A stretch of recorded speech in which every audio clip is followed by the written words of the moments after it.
கண்ணியத்திற்குரிய இல்லாமல்ல அல்லாஹ் ஜல்ல ஷானஹு தஆலாவின் நல்லடியார்களே, இறை நேசர்கள், இறைவனுடைய திருத்தூதர்கள் ஆனாலும் அவர்கள் எல்லா நிலையிலும் மனிதர்களாகத்தான் இருந்தார்கள். அவர்களிலே யாருக்கும் இறைவனுடைய ஆற்றலோ இறைவனுடைய அதிகாரமோ வழங்கப்படவில்லை என்பதை கடந்த பல வாரங்களாக நாம் தொடராக அறிந்து வருகிறோம். இந்த நேரத்திலே இறை தூதர்கள் தங்களுடைய வாழ்நாளிலே நடைமுறை சாத்தியமில்லாத சில அற்புதங்களை நிகழ்த்தியதாக திருக்குர்ஆனிலே நாம் பார்க்கிறோம். நபிகள் நாயகம் ஸல்லல்லாஹு அலைஹி வஸல்லம் அவர்களுடைய பொன்மொழிகளிலும் பார்க்கிறோம். இதை பார்க்கின்ற பொழுது சில பேர் தவறாக நினைக்கிறார்கள், இறை தூதர்கள் மனித சக்திக்கு அப்பாற்பட்ட காரியங்களை எல்லாம் சுயமாகவே செய்யக்கூடிய ஆற்றல் வழங்கப்பட்டிருக்கிறார்கள் என்று இதை புரிந்து கொள்கிறார்கள். ஆனால் இதுவரை நாம் எடுத்துக்காட்டிய பல சான்றுகளும் கடந்த பல வாரங்களாக இதுவரை நாம் எடுத்துக்காட்டிய சான்றுகளை வைத்து பார்த்தால் இறை தூதர்கள் தங்களை காப்பாற்றிக் கொள்ளக்கூடியவர்களாகவோ தங்கள் நினைத்ததையெல்லாம் செயல்படுத்தக்கூடியவர்களாகவோ இருக்கவில்லை என்பதை இந்த ஆதாரங்கள் எல்லாம் ஒரு பக்கம் சொல்கிறது.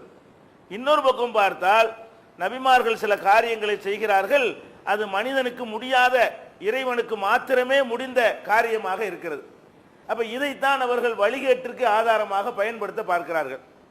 அற்புதங்களை பொறுத்தவரை, குறிப்பாக நபிமார்கள் செய்கிற அற்புதங்களை பொறுத்தவரை அது எப்படி அவர்கள் நிகழ்த்துகிறார்கள், ஏன் அப்படி நிகழ்த்துவதற்கான வாய்ப்பை அல்லாஹ் வழங்கினான் என்பதை சரியான முறையில் புரிந்து கொண்டால் நபிமார்கள் நிகழ்த்திய அற்புதத்தை வைத்து அவர்களுக்கு தெய்வாம்சம் கற்பிக்க யாருமே துணிய மாட்டார்கள்.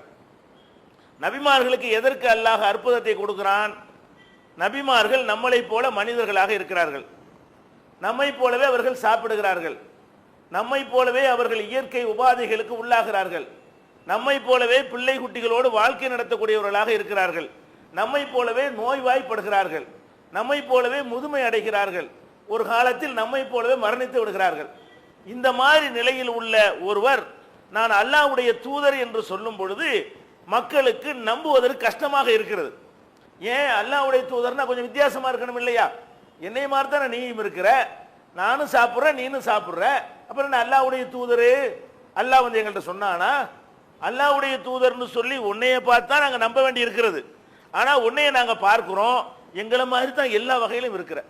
உனக்கும் நோய் வருது, எங்களுக்கும் நோய் வருது, எங்களுக்கும் பசி வருது, உனக்கும் பசி வருது, உனக்கும் கஷ்டம் வருது, எங்களுக்கும் கஷ்டம் வருது, நாங்களும் மலைஜல உபாதைக்கு உள்ளாகக்கூடியவர்களாக இருக்கிறோம், உனக்கு அது மாதிரி இருக்கிறது.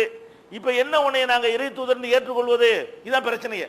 அப்போ இறை தூதர்களாக வரக்கூடியவர்கள் மனிதர்களாக இருக்கிற காரணத்தினால், வானுலகத்திலிருந்து மலக்குகளாக அனுப்பப்படாத காரணத்தினால் மக்களுக்கு என்ன சந்தேகம் வருதுன்னா, உன்னை இறை தூதர் நாங்கள் எப்படி நம்புறது?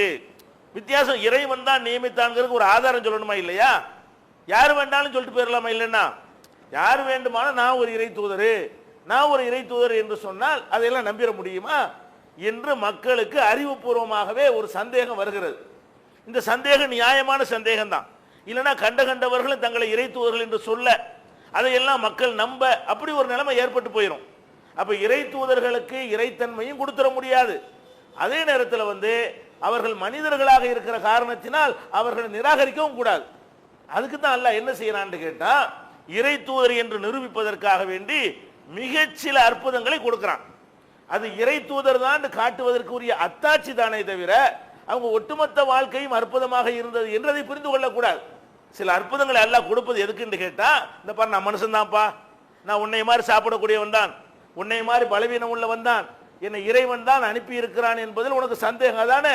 இந்த பார், இறைவன் இதை எனக்கு ஆதாரமா தந்திருக்கிறான், இதை உலகத்தில் எந்த மனுஷனும் செய்ய முடியாது. இப்போ நான் செஞ்சு காட்டுறேன், இதை மனிதனாக நான் செய்து காட்டவில்லை, அல்லாஹ் வந்து தூதர் என்பதற்கு இதைத்தான் எனக்கு ஆதாரமா தந்திருக்கிறான், இதைத்தான் அற்புதமா தந்திருக்கிறான் என்று சொல்லி, அப்ப இறை தூதர்களுக்கு சில அற்புதங்களை அல்லாஹ் என்ன செய்யறான்? வழங்குறான். அந்த அற்புதங்கள் அடிப்படையில் இது எப்படி நம்ம புரிஞ்சுக்கிற அற்புதத்தை இந்த மாதிரி நம்ம புரிந்து கொண்டோமையானால் ஒரு குழப்பம் வராது. அப்ப அல்லாஹ் திருமறை குர்ஆன்ல சொல்லி காட்டுகிறான், லகத் ஜாத்துஹும் ருசுலுஹும் பில் பையினாத், அந்த மக்களுக்கு இறை தூதர்கள் எல்லாம் தெளிவான அற்புதங்களை கொண்டு வந்தார்கள் அப்படின்னு சொல்லி காட்டுகிறான். எல்லா இறை தூதர்களுக்கு என்ன செய்யறேன், நம்ம அர்சல்னா ருசுலனா பில் பையினாத், நம்முடைய தூதர்களுக்கெல்லாம் அற்புதங்களை கொடுத்து நான் அனுப்பினேன். அல்லாஹ் குர்ஆன்ல சொல்லி காட்டுகிறான். தூதர்களுக்கு நான் அற்புதத்தை கொடுத்து அனுப்பினேன் ஒரு இடத்துல சொல்றான். எல்லா தூதர்களும் அற்புதத்தோடு வந்தார்கள் என்று சொல்கிறான். வன்சல்னா மாகுமுல் கிதாப ஒல் மீசான், அவங்களுக்கு வேதத்தையும் நான் சேர்த்து கொடுத்தேன். வேதம் தான் அற்புதம் நினைச்சிடக்கூடாது, வேதத்தை தனியாக கொடுத்தேன், அதுபோக அவங்களுக்கு அற்புதத்தையும் கொடுத்தேன் என்றெல்லாம் அல்லாஹ் திருமறை குர்ஆன்ல இதை தெளிவாகவும் சொல்லி காட்டுகிறான். அப்ப இறை தூதர்களுக்கு அற்புதம் கொடுப்பதற்கு காரணம் என்ன என்று சொன்னா, ஒரு மனிதனை இறை தூதர் என்று நம்புவது மனிதனுக்கு முடியாது, எந்த மனுஷனுக்கும் அது சாத்தியமாகாது, அவனுடைய உள்மனம் ஏற்றுக்கொள்ளாது, அவன் ஏற்றுக்கொள்ளக்கூடிய வகையில் சில ப்ரூஃப்கள் கொடுக்கணும். அப்படிங்கிறதுக்கு தான் அல்லாஹ் என்ன செய்யறான், நபிமார்களுக்கெல்லாம் அற்புதங்களை கொடுத்து அனுப்புகிறான். மூசா நபிக்கு எவ்வளவோ அற்புதங்களை எல்லாம் கொடுத்தான், ஈசா நபிக்கு பல அற்புதங்களை கொடுத்தான், நபிகள் நாயகம் ஸல்லல்லாஹு அலைஹி வஸல்லம் வாழும் பொழுது அவங்க கூட சில அற்புதங்களை நிகழ்த்தி காட்டி இருக்கிறார்கள். இப்படி எல்லா நபிமார்களுக்கும் அற்புதங்களை கொடுக்காம அல்லாஹ் அனுப்புனதே இல்லை. அற்புதத்தை கொடுக்காம அனுப்பி இறை தூதர் நம்ப சொன்னா ஒருவருமே நம்ப மாட்டாங்க, இல்லைன்னா பொய்யர்களையும் நம்பிடுவாங்க. ரெண்டுல ஒரு மோசமான விளைவு ஏற்படும். அந்த விளைவு ஏற்படக்கூடாது என்பதற்கு தான் அல்லாஹ் இந்த அற்புதத்தை கொடுக்குறான். இந்த கொடுக்கும்போது அல்லாஹ் என்ன அதான் முக்கியமான விஷயம், கொடுக்கும்போதே என்ன கண்டிஷன் அல்லாஹ் கொடுக்குறான்னு கேட்டா அதை நமக்கு திருக்குறான்ல விளக்குறான். எப்படி, மா கானலி ரசூலின் யஅதிய பி ஆயத்தின் இல்லா பி இத்னில்லாஹ், எந்த ஒரு ரசூலாக தூதராக இருந்தாலும் என்னிடத்தில் அனுமதி வாங்காமல் ஒரு அற்புதத்தையும் செய்ய முடியாது. அவங்க நினைச்ச நேரத்துல எல்லாம் அந்த அற்புதத்தை செய்வாங்களான்னா முடியாது. அல்லாஹ் குர்ஆன்ல என்ன சொல்றான், அற்புதங்கிறது எப்ப தேவைப்படும், எந்த சபையில் கொஸ்டின் ஆகும், எந்த இடத்துல ஆதாரத்தை நிரூபிக்கணும். ஒரு தடவை உங்களுக்கு ஆதாரத்தை காட்டணும் வைங்களேன், டெய்லி வந்து ஆதாரம் காட்டிட்டு இருக்கணுமா? தேவையில்லை. ஒரு விஷயத்துக்கு நீங்க ஆதாரம் கேட்குறீங்க, இந்த இருக்குன்னு ஆதாரம் காட்டியாச்சு, நாளைக்கு ஒரு அதுக்கு ஆதாரம் காட்டணுமா, நாளை கழிச்சு ஒரு அதுக்கு ஆதாரம் காட்டணுமா? தேவையில்லை. அப்ப இறை தூதர்கள் வந்து எந்த மக்களை சந்திக்கிறார்களோ அந்த மக்கள் நம்புவதற்காக ஒரு அற்புதத்தை கொடுக்கிறான் என்று சொன்னால் அப்பதான் அந்த அற்புதத்தை செய்ய முடியும். அதை நாளைக்கு இந்த இறை தூதருக்கு செய்ய முடியுமான்னு கேட்டா அல்லாஹ் அனுமதிச்சா செய்ய முடியும், அல்லாஹ் அனுமதிக்கிறான்னு செய்ய முடியாது. அந்த கருத்தை தான் அல்லாஹ் இதுல சொல்றான். மா கானலி ரசூலின் யஅதிய பி ஆயத்தின் இல்லா பி இத்னில்லாஹ், எந்த ஒரு ரசூலாக இருந்தாலும் அல்லாஹ்வுடைய அனுமதி பெறாமல் ஒரு அற்புதத்தையும் செய்ய முடியாது. மக்கள்லாம் கேட்குறாங்க, அல்லாஹ் இந்த அற்புதத்தை செய்யட்டுமா, நீ கொடுத்துருக்கிறிய, இதை நான் செய்யலாமா அப்படின்னு கேட்கணும். செய்யினா அது வேலை செய்யும், செய்யாட்டி வேலை செய்யாது. வேண்டியதில்லை விடு பேசாம அப்படின்னா அது சாதாரண ஒரு பொருளாக தான் இருக்கும். இப்படி அல்லாஹ் சொல்லி காட்டுகிறான். நபிமார்கள் கூட மக்கள்கிட்ட போய் சொன்ன ஒரு உறுதிமொழியை திருக்குறான்ல எடுத்து காட்டுகிறான். மா கானலனா அந்நாத்தியக்கும் பி சுல்தானின் இல்லா பி இத்னில்லாஹ், எங்களுக்கு வந்து அல்லாஹ் அனுமதிக்கலை என்று சொன்னா எங்களால் ஒரு அற்புதம் கொண்டு வர முடியாது. காலத்து ரசூல்மார்கள்லாம் போய் மக்கள்கிட்ட சொன்னாங்களா, என்ன சொன்னாங்க, நாங்க எப்படிப்பட்டவர்கள் தெரியுமா, நாங்க இறை தூதர்களா வந்திருக்கிறோம், என்ன நினைக்கிறோமோ அதெல்லாம் நாங்க செஞ்சிருவோம், உங்களுக்கு என்னவெல்லாம் முடியாது அத்தனை நாங்க செய்ய ஆற்றல் படைத்தவர்கள் அப்படின்னு ஒரு தூதரும் சொல்ல கிடையாது. எப்படி சொல்றாங்க, ரசூல்மார்கள்லாம் மக்கள்கிட்ட போய் சொல்றாங்க, மா கானலனா எங்களுக்கு இயலாது, அந்நாத்திய கும்பி சுல்தானின் உங்கள்கிட்ட ஒரு அற்புதத்தை கொண்டு வருவது எங்களுக்கு இயலவே இயலாது, இல்லா பி இத்னில்லாஹ், அல்லாஹ் அனுமதித்தாலே தவிர அது நடக்காது என்று அல்லாஹ் திருமறை குர்ஆன்ல நபிமார்கள் சொன்னதை எடுத்து காட்டுகிறான். அப்ப நம்ம இதுல என்ன விளங்குறோம், நபிமார்கள் சில அற்புதங்களை செய்தார்கள் என்றால் அதை மட்டும்தான் செய்வார்கள், அதையும் அல்லாஹ் எப்ப அனுமதிக்கிறானோ அப்பதான் செய்வார்கள். இதை நம்ம தெளிவாக புரிந்து கொண்டால் இனிமே இதுவரைக்கும் எடுத்து வச்சோமே, நபிமார்கள் மனிதர்களாக இருந்தார்கள், கவலைப்பட்டார்கள், கஷ்டப்பட்டார்கள், அவங்களுக்கே பிள்ளை இல்லாமல் இருந்தது, பிள்ளைகளுக்கு நோய்வாய்ப்பட்டார்கள், பிள்ளைகளை பிரிந்தார்கள், அடி உதைக்கு ஆளானார்கள்லாம் சொன்னமே, அதுக்கு இதுக்கு முரண் இல்லாமல் போய்விடுகிறது. அதுதான் இயற்கை, அதான் நேச்சுரல். இது என்னது, இது இறை தூதர் என்பதற்காக கொடுத்த 1-2 அத்தாட்சிகள். சிலருக்கு 1 கொடுப்பான், சிலருக்கு 5 கொடுப்பான், சிலருக்கு 10 கொடுப்பான். அந்த 10 கூட அல்லாஹ் நாடும் போது தான் செய்ய முடியும். இதுக்கு சான்றாக ரொம்ப தெளிவா அல்லாஹ் காட்டுறான் பாருங்க. மூசா நபிக்கு உள்ள ஒரு அற்புதத்தை எடுத்துக்கிறங்க. மூசா நபிக்கு 9 அற்புதத்தை அல்லாஹ் கொடுத்தேங்கிறான். மூசா உலகத ஆத்தைனா மூசா 9 ஆயாத்தின் பையினாத், மூசா நபிக்கு தெளிவான 9 அற்புதங்களை கொடுத்தோம் அல்லாஹ் சொல்லி காட்டுறான். அதுல முக்கியமான அற்புதம் என்ன, அவர் கையில இருந்து ஒரு கைத்தடி. இந்த கைத்தடி கூட அல்லாஹ் கொடுத்து விட்டான், அல்லாஹ் கொடுக்கல, அது அவர்கிட்ட இருந்த கைத்தடி தான். இந்த கைத்தடி மந்திர கூட பிடிச்சி அல்லாஹ் அங்கிருந்து இறக்குனானா இறக்கல, ஏன்னா அவர் உரையாடுவதற்காக அல்லாஹ் வந்து அவர் வர சொல்றான். வர சொன்னோன்னு அல்லாஹ் தான் கேட்கிறான், மாத்தில் கபி யமீனிக்க யா மூசா, மூசாவே உன் வலது கையில் வைத்திருக்கிறது என்ன? அப்ப ஏற்கனவே வச்சிருக்காரு அவர். அவர் சொல்றாரு காலஹி அசாய, இது என்னுடைய கைத்தடி. அது மட்டும் அவர் சொல்லல, இந்த கைத்தடியை நான் எதுக்கு பயன்படுத்துறேன்னு சேர்த்து சொல்றாரு. என்ன சொல்றாரு? அத்தவக்குவ அலைஹா, இதை ஊண்டிக்கிருவேன். அகுசுபிஹாலா கனமி, என்னுடைய ஆடுகளுக்கு இலைதலைகளை வந்து பறிச்சு போடுற வேலையை செய்வேன். ஒலிய ஃபீஹா மஆரி புஹ்ரா, இது போக வேற வேற தேவைகளுக்கு அதை நான் பயன்படுத்திக்கிறேன். இது ஒரு சாதாரண கைத்தடி தான். அல்லாஹ் கேட்கிறான் உன் கையில் இருக்கிறது என்னன்னு. அப்ப அவருக்கு என்ன தெரியுது? கைத்தடி தான் தெரியுது. இது என்னதுக்கு யூஸ் ஆகும்னு தெரிகிறது. எதுக்கு யூஸ் ஆகும்? உங்கள்கிட்ட எங்கள்கிட்டையும் ஒரு கைத்தடி இருந்தால் எதுக்கு யூஸ் ஆகுமோ பயன்படுமோ அதுக்குத்தான் மூசா நபி கையில் வைத்திருந்த கைத்தடியும் பயன்படும் என்று மூசா நபி வாயினாலே அல்லாஹ் என்ன செய்யறான்? சொல்ல வைக்கிறான். கேட்டது என்னன்னு தான் கேட்டான் அல்லாஹ். இவர் வாயினாலே ஆன்சர் கூட்டுறான் அல்லாஹ். இது கைத்தடி தான், இது ஒண்ணுக்கு உதவாத கைத்தடி தான், சாதாரண வேலைகளை தான் இது செய்யும், இதுக்கு எந்த விதமான எக்ஸ்ட்ரா பவரும் கிடையாது என்பதை அவர் வாயினாலே சொல்ல வச்சுட்டு அப்படித்தானே இப்ப கீழே போடு போட்டார். பாம்பா மாறுது. இப்ப போடணும்னு போட்டார்ல, அவரா கைதவறி போட்டார்னு வைங்க ஒன்னும் ஆகிருக்காது, எடுத்துக்கிற வேண்டியதான். அவரா வேணும்னு போட்டார்னு வைங்க அப்போ ஒன்னும் ஆகிருக்காது. அல்லாஹ் என்ன செய்யறான்? அல்கிஹா, போடு கீழே. அப்புறம் வைதாஹி ஹையத்துன் தசா, அது சீருகிற பாம்பாக மாறியது. அப்ப இந்த சீருகிற பாம்பாக அது மாறுது பாருங்களேன். இதை ஒரு அற்புதமா அல்லாஹ் கொடுக்குறான். அது கூட அவன் அங்க இருந்து ஒரு மந்திர கோலை கொடுத்து அனுப்பவே இல்லை. அவர்கிட்ட இருக்கிற கைத்தடி தான். நான் நினைக்கும் போது மாத்திரம் அதுல ஒரு பவரை எனக்கு கொடுக்க முடியும், நான் நினைக்கும் போது மாத்திரம் அதை எடுத்துக்கொள்ள முடியும் அப்படின்னு அந்த கைத்தடி கொடுத்துட்டான். இப்ப இந்த கைத்தடிக்கு கொடுத்தானே அந்த பவர், அது நிரந்தரமானதா? மூசா நபி நினைக்கும் போதெல்லாம் அதை செய்யக்கூடியதா என்று கேட்டால் இல்லைன்னு அல்லாஹ் விளக்குறான். எப்படி விளக்குறான்? டெஸ்ட் பண்ணி பார்த்தாச்சு. ஒரு விஷயத்தை ஒரு தடவை டெஸ்ட் பண்ணுவோம். ஒரு கத்தியை வாங்குறோம், ஒரு பேனாவை வாங்குறோம், எழுதி பார்க்குறோம், எழுதிருச்சு, டெஸ்ட் பண்ணிட்டோம். ரெண்டாவது டெஸ்டா பண்ணுவோம், நம்ம பாட்டு பரிசையில் உட்காந்து எழுத ஆரம்பிச்சிருவோம். அப்போ வந்து அதை ஏன் கன்ஃபார்மாக எழுதும்னு நம்ம நினச்சிருவோம். இங்கெல்லாம் ஃபுல்லாக போட்டிருக்கு, ஒருக்கா எழுதி பார்த்துட்டோம், லீக்கேஜெலாம் இல்லைன்னு சொன்னால் நம்ம என்ன நம்புவோம்? இனிமேல் இதை மறுபடி சோதிக்க வேண்டியது இல்லை, கொஞ்ச நாளைக்காவது. அது வந்து மர கீழே விழுந்து ஏதாவது டேமேஜாக போனால் வேண்டாம் மறு சோதனை பண்ணுவோம். ஆனால் இவருக்கு என்ன நடக்குது? அல்ல டெஸ்ட் பண்ணிட்டான்ல, இது கைத்தடி தான், ஆனால் இது பாம்பா மாறும். அந்த மாதிரி கைத்தடி என்று சோதனை மூலமாக, செயல்முறை விளக்கம் மூலமாக, கண்ணுக்கு கண்ணாக எல்லாம் செஞ்சு காட்டிவிட்டான். இப்போ ஃபிரௌன்ட்ட போறார். ஃபிரௌன்ட்ட போ, இந்த அத்தாட்சியெல்லாம் எடுத்து காட்டு. ஒரு தடவை போய் காட்டினாரு, பாம்பா மாறுனுச்சு. என்னஞ்சான் அவன் என்ன பண்றான்? இது என்ன பெரிய விஷயம், இது மாதிரி எங்கள்கிட்ட ஆளுக்கு நிறைய இருக்குதே. அங்க வந்து இந்த வித்தைகள் செய்யக்கூடியவங்க நிறைய பேர் இருந்தாங்க, சூனியக்காரர்கள் சொல்லக்கூடிய மேஜிக் செய்யக்கூடிய நிபுணர்கள் நிறைய பேர் அந்த காலத்துல இருந்தாங்க. அவன் என்ன சொல்றான்? இது ஒரு மேஜிக், இது ஒரு தந்திரம் வித்தை, இது மாதிரி செய்யறதுக்கு எங்கள்கிட்ட ஆளுக்கு இருக்கிறது. உன் வித்தை பெருசா எங்க ஆட்களுடைய வித்தை பெருசான்னு போட்டி வச்சுக்கிறோமா கேட்கறான். மூசா நபி என்ன பண்ணிட்டாங்க? வச்சுக்கிறோமேட்டாங்க. ஏன்? அல்லாஹ்வுடைய அற்புதத்துக்கு முன்னாடி வித்தையெல்லாம் நிற்கவா செய்யும். சரின்னு சொல்லிட்டாங்க. மக்கள்லாம் ஒன்று கூடியாச்சு, டேட்லாம் அறிவிச்சாச்சு, எல்லா மக்களும் கூடியிருக்கிறாங்க. இந்த பக்கம் வித்தை செய்யக்கூடியவர்கள், இந்த பக்கம் மூசா நபி தனியாக இருக்கிறாங்க. வித்தையை ஆரம்பிக்கிறாங்க. எப்படி ஆரம்பிக்கிறாங்க? நீங்க ஆரம்பிக்கிறீங்களா நான் ஆரம்பிக்கவா கேட்குறாங்க. நீங்களே ஆரம்பிங்க அப்படின்னு மூசா நபி சொன்ன உடனே அவங்க என்ன செஞ்சாங்க? அவங்களுடைய வித்தைகள் எல்லாம் போடுறாங்க. கயிறை கொண்டு வந்திருக்காங்க, கைத்தறியை கொண்டு வந்திருக்காங்க. அதையெல்லாம் கீழே போட்டா எல்லாம் நெளியுது, பயங்கரமா பாம்புகளா நெளிகிற மாதிரி இருக்கு. உண்மையில பாம்பா மாறல. யுஹையலு இலைஹி அன்னஹா ஹையத்துன் தஸா, அது சீருகிற பாம்பை போல ஒரு கற்பனையாக காட்சி தந்தது.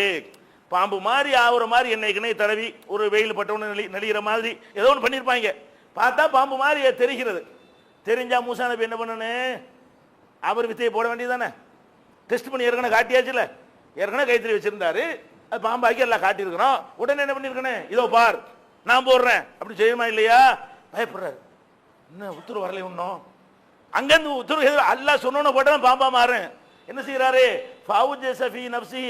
மூசா, மூசா உள்ளத்துல பயம் வருது.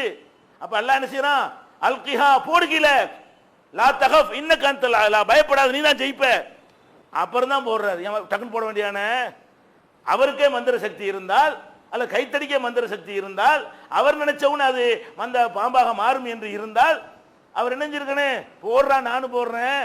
போட்டவுன்னு ஆர்டருக்கு வெயிட் பண்றாரு.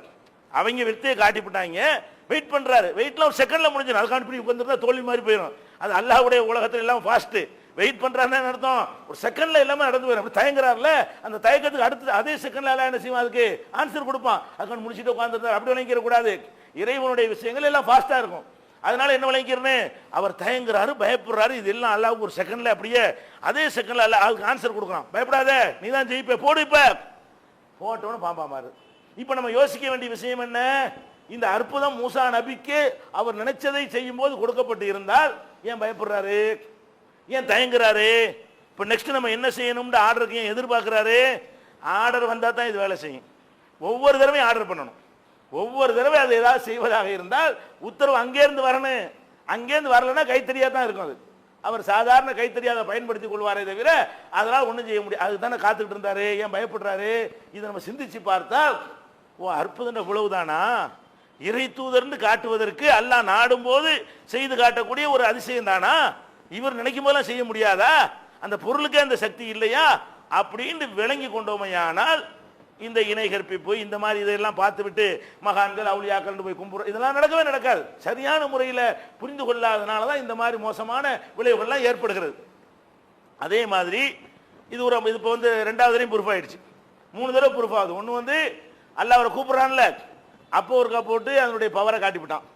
ரெண்டாவது ஃபிரௌன்ட்ட போய் காட்டுன்னு நல்லா சொல்லி அனுப்பிட்டதுனால போனோன்னு போடுறாரு. அது அப்பவும் என்ன இது அற்புதம் ரெண்டாவது தடவை ப்ரூஃப் ஆயிடுச்சு. 3வது தடவை இந்த மந்திரவாதிகள் வித்தைக்காரர்களுக்கு முன்னாடி ஒரு தடவை அதை செஞ்சு காட்டியாச்சு. 3 தடவை செஞ்ச உனையாவது மூசா நபிக்கு இது ஒரு பவர்ஃபுல்லான மந்திரத்தடி அப்படின்னு நினைச்சாரான்னா நினைக்கல. 3 தடவை செஞ்சாச்சு. மறுபடியும் என்ன செய்யறாங்க? அவருடைய சமுதாயத்தெல்லாம் அழைத்து கொண்டு போய் பிரயாணம் பண்ணி போய்கிட்டே இருக்கிறாரு. போய்கிட்டே இருந்தால் மக்கள்லாம் தண்ணி தாகம், பாலைவனம் தானே அந்த பகுதியெல்லாம், பாலஸ்தீன்லாம் பாலைவன பகுதி தான். அப்போ தண்ணீர் தாகமாக இருக்குன்னு மக்கள்லாம் முறையிடுறாங்க. எங்கே பார்த்தாலும் தண்ணியை காணோம். எங்கேயுமே தண்ணி கிணறு குளம் குட்டை ஒன்றுமே தென்படவில்லை. தண்ணிக்கான வாய்ப்பே இல்லை. அப்போ என்ன பண்ணுறாங்க மக்கள்லாம் வந்து இஸ்தஸ்கா மூசா அலி கௌமிஹி, மூசா அலைஹிஸ்ஸலாம் அவர்கள் சமுதாயத்துக்காக வேண்டி அல்லாஹ்விடத்தில் நினைஞ்சார், யா அல்லாஹ் தண்ணியை கொடு. மக்கள்லாம் தண்ணியை கேட்குறாங்க. அவர் என்ன பண்ணுறாரு? அவர் எங்கே தண்ணியை கொடுப்பாரு? அவர்கிட்ட போய் தண்ணியை கேட்டால் அவர் என்ன செய்வார்? பெரிய இடத்துல அவர் முறையிடுறாரு, யா அல்லாஹ் தண்ணி கேட்குறாங்க, சரியான இடத்துல மாட்டிக்கிட்டோம், நீ தான் அதுக்கு ஒரு வழி பண்ணணும்னு அல்லாஹ்விடத்தில் மூசா நபி கேட்ட பொழுது குல் நதிரி பசாக்கல் ஹஜர், கையில் கைத்தறி வச்சிருக்கிறீல்ல அதை கொண்டு போய் அந்த பாறையில் அடி, ஒரு தட்டு பொங்கி வரும் பாரு அப்படின்னு நல்லா சொல்கிறான். அப்போ ஒரு அடித்தவன் என்ன செய்யுது? அந்த பாறையிலிருந்து 12 இடத்துல பீரிட்டு கொண்டு நீரூற்று என்ன செய்யுது? பொங்கி வழிகிறது. இப்போ நம்ம என்ன பார்க்கணும்? தண்ணி வேணும் தானே கேட்டாங்க. கையில் தான் மந்திரக்கோள் இருக்குல்ல, என்ன பண்ணியிருக்கணும்? தண்ணி தானே, இந்த பாரு அப்படி சொன்னாரா? இதை பற்றி அவர் நினைக்கவே இல்லை. அவர் கையில் இருக்கிற கைத்தறியை பற்றி அதுக்கு என்னமோ பவர் இருக்குங்கிற பற்றி அவர் நினைச்சு கூட பார்க்கல. நமக்கு ஒரு பவர் இருக்குன்னு நினைச்சு பார்க்கல. மக்கள்லாம் தாகமா இருக்குங்கிறாங்க. அவர் எங்க நினைக்கிறார்? உடனே அல்லாஹ் நீ தான் ஏதாவது பண்ணணும், மலைகளை இறக்க. அவர் இதை நினைச்சா கேட்டாரு. என்ன ஆன்சர் அல்லாட்ட வரும்னு அவருக்கு தெரியாது. யாரெல்லாம் தண்ணி வேணும், ஏதாவது வழி பண்ணு அப்படின்னு அவர் கேட்கிறாரு. கேட்டோம் நல்லா என்ன செஞ்சுட்டான்? நாம் சொன்னோம், நாம் சொன்னோம் இல்ரிப் அசாக்கல் ஹஜர், உன்னுடைய கையில் இருக்கிற கைத்தடியினால இந்த பாறையை, இந்த பாறாங்கல் மீது அடி. அடிச்சோன்னு என்ன செஞ்சு? ஃபன் ஃபஜரத் மின் ஹுஸ்ரத் ஆஷரத் ஐனா, அதிலிருந்து 12 ஊற்றுக்கள் பீரிட்டு எழுந்தன என்று அல்லாஹ் குர்ஆன்ல சொல்லி காட்டுறான். அப்ப இங்கதான் விளங்குறோம், 3 தடவை சோதனை செய்யப்பட்ட கைத்தறியா இருந்தாலும் 4வது தடவை அங்கிருந்து ஆர்டர் வரணும். அதுக்கே அந்த சக்தி கிடையாது, அதுக்கே எக்ஸ்ட்ராவான ஒரு பவர் ஒன்றும் கிடையாது. அது ஒரு கைத்தறி தான், வேற எந்த வேலையும் செய்யாது. அல்லாஹ்வை கேட்காம ஒரு பாறாங்கல் அடிச்சான்னு சொன்னா நீங்களும் நானும் அடித்தால் என்ன ரிசல்ட் வருமோ அந்த ரிசல்ட் வேண்டாம் வரும். கைத்தறி உடையும், அல்ல சின்ன சில்லு பேர்ந்து போகும். வேற ஏதாவது பயன் இருக்குமான்னு கேட்டா ஒரு பயன் இருந்திருக்காது. அல்லாஹ் சொன்ன பிறகு அடிச்ச காரணத்தினால தான் அது எந்த பாறையில் அடிக்கணும்னு சொன்னா அந்த பாறையில் அடிச்சிருக்கணும். அங்க அடின்னு இங்க அடிச்சா வராது. இந்த பாறையில் அடின்னு அல்லாஹ் எதை சொல்லி காட்டினானோ அந்த பாறையில் அல்லாஹ் அடிக்க சொல்லும் போது அடித்தால் மட்டும்தான் அது வருங்கிற காரணத்தினால தான் மக்கள் தாகத்தால் துடித்த நேரத்தில் கூட நேரடியாக அவர் ஒன்றும் செய்யலை. நான் செய்கிறேன், நானாச்சு என்று செய்யலை. இப்போ என்ன விளங்குற அற்புதத்தை பற்றி விளங்குதா? விஷயம் விளங்குதா? அப்போ இறை தூதர்னு ப்ரூவ் பண்ணுறதுக்கு ஒரு அற்புதத்தை கொடுக்குறானே தவிர அந்த இறை தூதர்கள் நினைச்சதையெல்லாம் செய்வார்கள், அவங்க இயல்பாகவே மந்திர சக்தி படைத்தவர்களாக இருந்தார்கள் என்ற ஒரு அடிப்படையில் கொடுக்கப்படலை. இது போக இன்னொரு இதிலேயே இன்னொரு சம்பவம் நடக்கிறது. என்ன சம்பவம்? மூசா நபி அவர்கள் ஃபிரௌன்ட்ட போய் பிரச்சாரம் பண்றாங்க. அவன் ஏற்க மறுக்கிறான், பலவிதமான தொல்லைகளை கொடுக்குறான். ஒரு அளவுக்கு தான் மனிதர்களால் தாங்கிக் கொள்ள முடியும். தாங்கிக் கொள்ள முடியாத அளவுக்கு எல்லை மீறி போன பிறகு என்ன பண்றாங்க? இந்த ஊர்ல இனிமேல் வாழ முடியாது, இருந்தா ஒருத்தரை வெட்டி கொள்றாங்க, ஊரை விட்டு ஓடிட வேண்டியதான், நாட்டை விட்டு ஓடிட வேண்டியதான்னு சொல்லி முடிவெடுத்து கொண்டு அவங்களுடைய சகாக்களுக்கெல்லாம் பனி இஸ்ராயல்களுக்கெல்லாம் தகவல் தெரிவித்து அவங்களெல்லாம் திரட்டி ராத்திரி என்ன செய்யறாங்க? ஓட்டம் எடுக்கிறாங்க, ஊரை விட்டு கிளம்புறாங்க. ஃபிரௌனுடைய நாட்டில் நம்ம இருக்கக்கூடாது, எங்கிட்ட நம்ம போயிடுவோம் அப்படின்னு சொல்லி மூசா நபி அவர்கள் அவங்களுடைய சமுதாயத்தை எல்லாம் அழைத்து கொண்டு ஒரு பக்கமாக ஓடுறாங்க. ஓடுனா அவனுக்கு தெரிஞ்சு போச்சு, ஃபிரௌனுக்கு தெரிஞ்சு விட்டு ஆட்கள் எல்லாரும் எஸ்கேப் ஆயிட்டாங்க, ஊரில் வந்து இஸ்ரவேலர்கள் யாருமே இல்லை, மூசாவுடைய சமுதாயம் ஒட்டுமொத்தமாக போயிடுச்சு என்ற உடனே மூசா அலைஹிஸ்ஸலாம் அவர்களையும் அவங்களுடைய சமுதாயத்தையும் விரட்டி கொண்டு ஃபிரௌன் வந்து படையோடு வர்றான். அவனும் அவனை படையினர் வேகமாக விரட்டிக்கிட்டு வர்றாங்க. இவங்க ஓடுறாங்க, அவங்க விரட்டுறாங்க. அப்போ ஒரு கட்டத்தில் என்ன ஆகுதுன்னு கேட்டால் இடையில வந்து கடல் வந்து குறுக்கிடுது. போகிறாங்க, திக்கு தெரியாமல் ஓடும்போது அவங்க திசையை பிளான் பண்ணாமல் போயிடுறாங்க. அங்கே கடல் இருக்குமே நினச்சி அந்த போயிருக்க மாட்டாங்க. தப்பிச்சு ஓடுறவங்களுக்கு என்ன செய்யாது, விரட்டுறான்னு தெரிஞ்சவொடனே அவங்க வாட்டு ஓடுறாங்க. முன்னாடி பார்த்தா என்ன இருக்கு, கடல் குறுக்கி இருக்கிறது. அப்போ கடல் குறுக்கிட்டவொடனே என்ன ஆகுது, ஒன்று கடலுக்குள்ளே இறங்கணும், இறங்கினாலும் அழிஞ்சு போயிடுவோம், நின்றோண்டு வைங்க பிடிச்சிக்கிடுவான். அப்போ விரட்டிக்கிட்டு வர்றான் அவன். அவங்க எல்லாம் தப்பிப்பதாக இருந்தால் கடலில் விழுந்தாலும் தப்பிக்க இயலாது, இந்த பக்கம் திரும்பினாலும் அவன்கிட்ட போய் மாட்டிக்கிடுவோம். இது வந்து புலிவால் பிடிச்ச கதைன்னு சொல்லுவாங்க இல்லையா, அந்த மாதிரி விட்டாலும் ஆபத்து பிடிச்சாலும் ஆபத்துங்கிற மாதிரியான ஒரு நிலைமை. அந்த மாதிரியான ஒரு நிலையில மூசா அலைஹிஸ்ஸலாம் அவர்கள் அவங்களுடைய சமுதாயம் சிக்கி கொண்டாங்க. அவங்க சமுதாயம் எல்லாம் முறையிடுறாங்க, யா மூசா இன்னால முதரக்கூன், மூசாவே வசமா நம்ம மாட்டிக்கிட்டோம், முடியாது, இனிமே முடியாது, இப்படியும் போக முடியாது அப்படியும் போக முடியாது. அப்போ மூசா நபி என்ன செஞ்சாங்க, அதெல்லாம் கிடையாதுப்பா, நான் யாரு மந்திரவாதி, நான் நினைச்சதை செய்வேன், இப்ப பாக்குறியா அந்த சவால் விட்டாங்களா, இல்ல கல்லா இன்ன மஇ ரப்பி சயஹதீன், நீங்க நினைக்கிற மாதிரி கிடையாது, என்னோட என் இறைவன் இருக்கிறான், இப்ப என்ன மாதிரி வழி காட்டுவான் பாருங்க, ஏதாவது ஒரு வழியை காட்ட போறான் அப்படின்னு சொல்லி அவன் வழி காட்டுவான்னு எதிர்பார்த்துட்டு இருக்கிறாங்க. ஆனா அவங்களுக்கு தெரியும் அல்லாஹ் காப்பாத்துவாண்டு, எப்படி காப்பாத்துவான்னு அவங்களுக்கு தெரியாது. ஆனால் கண்டிப்பா என்னுடைய இறைவன் வந்து என்னை கைவிட மாட்டான், இன்ன மஇ ரப்பி சயஹதீன், என்னோடு என் இறைவன் இருக்கிறான், அவன் நிச்சயமாக எனக்கு வழிகாட்டுவான் என்று மூசா நபி அவர்கள் சமுதாயத்துக்கு சொல்றாங்க. சொன்னவன வழிகாட்டுறான். என்ன வருது, குல் நதரிபி அசாக்கல் பஹர, கைத்தறி வச்சுக்கிறீங்கள கையில, சாதா கைத்தறி தானே, இப்ப வேடிக்கையை பாரு, அடி இந்த கடல்ல, உன் கைத்தடியினால கடல்ல ஒரு அடி லேசா அடிச்ச உடனே அந்த கடல் அப்படி ரெண்டாக பிளந்து ஒவ்வொரு பிளவும் மலை உயரத்துக்கு, கடல் அவ்வளவு ஆழமா இருக்குமா இல்லையா, மலை உயரத்திற்கு என்ன செஞ்சிச்சு, தரமட்டத்துக்கு அதுக்கும் பார்த்தா மலை உயரமா இருக்கும், தர எப்படி பிளந்துருச்சுன்னு சொன்னா அடிமட்டத்துல இருந்து பார்த்தா அந்த கடல் எவ்வளவு இருக்கு, மலை உயரத்துக்கு உயர்ந்து இரண்டாக கடல் பிளந்தது. பிளந்தது மட்டுமில்ல, லா தகாஃபு ஃபிஹா தரக்கன் வலா யபஸா, நீ பாட்டு கடந்து போ, அதுல வந்து நீ வந்து பிடிக்கப்படவும் மாட்டாய், அவன் வந்து பிடிச்சிட மாட்டான், நீ தப்பிச்சு ஓடி போயிருவ, அதனால வந்து நீ கொஞ்சம் கூட பயம் இல்லாம உள்ள போண்டு அல்லாஹ் சொல்றான். அப்ப மூசா நபி அவங்களுடைய சமுதாயத்தான் அதை கடந்து வெளியே போறாங்க, இவன் உள்ள நுழைகிறான், கடைசியில் அவங்க போனவனு அல்லாஹ் மூளை கடிச்சு விட்டான், ஃபிரௌன் அழிஞ்சு போயிட்டான். இப்ப மேட்ரு என்ன, மூசா நபி அவர்களை ஃபிரௌன் வந்து விரட்டிக்கிட்டு வர்றான், அவங்க கையில கைத்தடி இருக்கிறது, இறை தூதரா இருக்கிறார்கள், இறை தூதர்கள் சுயமாக அவங்க நினைத்ததை எல்லாம் செய்வார்கள், நினைத்த நேரத்தில் செய்து விடுவார்கள், அல்லாஹ்வுடைய அனுமதி இல்லாமல் அவர்கள் செய்து விடுவார்கள் என்கிற மாதிரி இருந்தால் அவங்க தயங்கவே தேவையில்லை, போகும்போது ஒரு தட்டி ஓடிவிட்டு இருக்கலாம், வேற ஏதாவது அந்த கைத்தறியை வச்சு ஏதாவது ஒரு வித்தையை காட்டி போயிருக்கலாம். இந்த கைத்தறி 3 வேலையை செய்து பாருங்க, அது குறிப்பிட்ட வேலைக்கு ஆக்கப்பட்டது கிடையாது, அதுதான் பாம்பாகவும் மாறுகிறது, அதுதான் நீரூற்றையும் பீரிட்டு வர செய்கிறது, அதுதான் கடலையும் ரெண்டாக பிளக்க செய்கிறது, இது எல்லாமே அதுக்குள்ள இருக்குதாண்டு அதுக்குள்ள கிடையாது, அவருக்குள்ளேயும் அது கிடையாது, மூசா நபிக்கு உள்ளேயும் அந்த ஆற்றல் கிடையாது, அந்த கைத்தடிக்கு உள்ளேயும் அந்த ஆற்றல் கிடையாது, சாதாரண கைத்தடி தான் அவருடைய சொந்த வேலைக்கு தான் அது பயன்படும். அல்லாஹ்விடமிருந்து உத்தரவு வரும் பொழுது மாத்திரம் அதுக்கு அல்லாஹ் ஒரு பவரை கொடுக்குறான், அப்ப அல்லாஹ் பிளக்க வைக்கிறான், அவ்வளவுதான். இந்த கைத்தடியை சும்மா ஒரு அடையாளத்துக்கு வச்சுக்கிறானே தவிர அல்லாஹ் என்ன செய்யறான், அப்படி தனியா தூக்கி கடலுக்கு ஒரு ஆர்டரை போறான், அது பாட்டுக்கு பழந்துக்கிறது, அவ்வளவுதான். அந்த பாறைக்கு ஒரு ஆர்டரை போடுறான், அது பாட்டுக்கு பீருட்டி நீருக்கு ஒரு உத்தரவு போட்டா அது பொங்கி எழுகிறது. அப்ப இந்த மாதிரி தான் அற்புதங்கள் காட்டுறதுக்கு தான் மூசா நபியுடைய அற்புதத்தை இப்படி 3 விதமா விளக்குறான். இப்போ அந்த 4 விதம் சொல்லலாம், 4 வகையில். அந்த மந்திரவாதிகளுக்கு முன்னாடி போய் செய்யும் பொழுது அல்லாஹ்வுடைய ஆர்டர் வந்த பிறகுதான் அவரால் செய்ய முடியுது. இப்படி எல்லா நிலையிலையும் அற்புதங்கள் வந்து அல்லாஹ்ட்ட பர்மிஷன் வாங்காமல் செய்ய முடியாது. மற்ற நேரத்தில் அது சாதாரண மனிதராகத்தான் அவர் இருப்பார், அந்த கைத்தறி சாதாரண கைத்தறியாக தான் இருக்கும். இப்படி புரிஞ்சுக்கிட்டீங்கன்னு சொன்னா இது வரைக்கும் நம்ம பல வாரங்களாக எடுத்து வச்சோமே, அந்த எந்த ஆதாரத்துக்கு இது முரண் கிடையாது. ஏன் அடி வாங்கினாங்க, அடி வாங்கத்தான் செய்வாங்க, அதுக்கு இதுக்கு முரண் கிடையாது. ஏன் சாப்பாட்டுக்கு இல்லாமல் கஷ்டப்பட்டாங்க, அதுக்கு ஒன்றும் முரண் கிடையாது, அப்படித்தான் இருக்க, அப்படிதான் அவங்க இருப்பாங்க. ஏன் மலைஜலம் கழிச்சாங்க, அப்படித்தான் போய் இருப்பாங்க.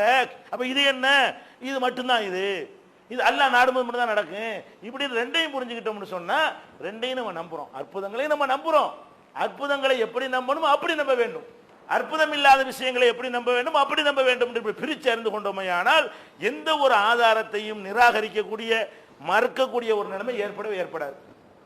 அதே மாதிரி ஈசா நபி அவர்களை எடுத்துக்கொண்டீர்களே, ஆனால் அவங்களுக்கு அல்லாஹ் நெஞ்சாப்பல அற்புதங்களை கொடுத்தான். அந்த அற்புதங்கள் ஒரு பக்கம் கொடுத்தாலும் அவர்கள் ஓடி ஒளிந்தார்கள். அதையும் ஒரு பக்கம் சொல்றான். என்ன அற்புதத்தை கொடுத்தான்? வெண்குஷ்டமா இருக்கிறவங்களையும் பிறவி குருடா இருக்கிறவங்களையும் அவர் குணமாக்கினாரு. குணமாக்கினார்னா ஒவ்வொரு வெண்குஷ்டத்தையும் கூப்பிட்டு குணமாக்கினார் அர்த்தமா? கிடையாது. ஒவ்வொரு பிறவி குருடையா கூப்பிட்டு இங்க வா இந்த கண்ணு பார்வை கொடுத்தாருன்னு அர்த்தமா? கிடையாது. அல்லாட்ட ஒரு தடவை அனுமதி வாங்கி செஞ்சிருக்காருன்னு அர்த்தம். இது நீங்கிறான். இது துபரி உள் அக்குமாக உள் அபுரச இது நீ என்னிடத்தில் ஈசாவே என்னிடத்தில் அனுமதி வாங்கி கொண்டு இந்த வெண்குஷ்டத்தை நீ குணமாக்கினாய். ஒரு ஆளை குணமாக்கியிருப்பாரு. அதே மாதிரி பிறவி குருடை குணமாக்கினாய். 2 ஆளை வேண்டா குணமாக்கிரு அனுமதி வாங்கி. எல்லாம் அது மாதிரி கேட்குறாங்க. ஒரு குருட்டு போய் வர்றான், இவனுக்கு நான் பார்வையை கொடுக்குற மாதிரி அந்த ஒரு அற்புதத்தை தர்றியா, நான் செய்யட்டுமா அப்படின்னு கேட்ட பிறகு அல்லாஹ் அனுமதிச்சா செஞ்சு காட்டியிருப்பாரு. அப்படிதான் அல்லாஹ் என்ன செய்யறான், உனக்கே அந்த சக்தியை நான் தரல, ஒவ்வொன்றுக்கும் என்கிட்ட அனுமதி வாங்கின துபரி உள் அக்குமாக உள் அபுரசபி இது நீ என் அனுமதியை வாங்கி கொண்டுதான் குஷ்டரோகியை நீ குணப்படுத்தினாய், பார்வையற்றவர்களுக்கு பார்வை கொடுத்தாய், தொகையில் மௌத்தாபி இது நீ என் அனுமதி வாங்கி கொண்டு ஒரு செத்தவரை நீ உயிராக்கினாய். ஒரு ஆள் செத்து கிடந்திருப்பாரு, இறை தூதருங்கிறீல, அல்லாஹ் தானே உன்னை தூதரை அனுப்பியிருக்கிறான், நீ மனுஷனா இருக்கிறீல, நாங்கள் நம்பணும்ல, அதுக்காக ஏதாவது செஞ்சு காட்டு, இந்த ஆளை புழைக்க வச்சு காட்டு. அல்லாஹ் என்ன செய்யறான், ஓகே சொல்லு எந்திரிச்சிருவாரு. அவ்வளவுதான். எந்த இறைவன் மௌத்தாக்குறானோ அந்த இறைவன் ஆர்டர் போட்டா எந்திரிச்சிருவாரு. அப்ப இறந்தவர்களை உயிர்ப்பித்தா என்று சொல்லும் பொழுது இதை சேர்க்கிறான்ல. இது நீ என்கிட்ட பர்மிஷன் வாங்கி தான் செஞ்ச, உனக்கு அது தந்தனா இல்லையா? அப்ப அங்க பர்மிஷன் வாங்கி செய்யணும் போது என்ன ஆயிடுச்சு, இவருக்கு இல்லைன்னு ஆயிடுச்சு. இவர் நினைச்சா செய்ய முடியாதுன்னு ஆயிடுச்சு. அவன் பர்மிஷன் கொடுத்தா தான் செய்ய முடியும், பர்மிஷன் இல்லைன்னா முடியாது.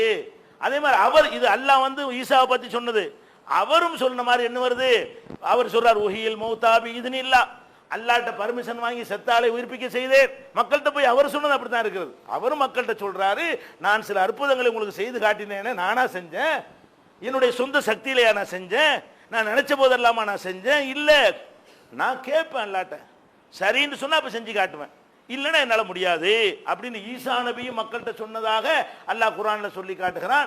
ஈசா நபியை நோக்கி தான் சொன்னதாகவும் அல்லாஹ் இதை சொல்லி 2 விதமா இந்த விஷயத்தை சொல்றான். அதுல 2லையுமே அல்லாஹ்வுடைய அனுமதியை கொண்டு என்னுடைய அனுமதியை கொண்டு என்கிற வார்த்தை இடம்பெற்றிருப்பதை பார்க்கிறோம். சில நபிமார்கள் அனுமதியை கேட்பாங்க, முடியாது போயான்றான்ல, அப்படியும் இருக்கிறது. அப்ப நீங்க நினைக்கலாம், அப்ப நபிமார்கள் அனுமதி வாங்கி செய்யலாங்கிறீங்கல்ல, கேட்கும் போது அல்லாஹ் கொடுத்துருவானா? அவர் அனுமதி செய்யலாம்னு நினைக்கிறாரு, அல்லாட்ட கேட்டோம் செஞ்சுக்கன்னு சொல்லிடுவான், அதெல்லாம் முடியாது. அனுமதி கேட்கலாமே தவிர நினைச்சா கொடுப்பான், நினைச்சா முடியாது, வாயை பத்திக்கிட்டு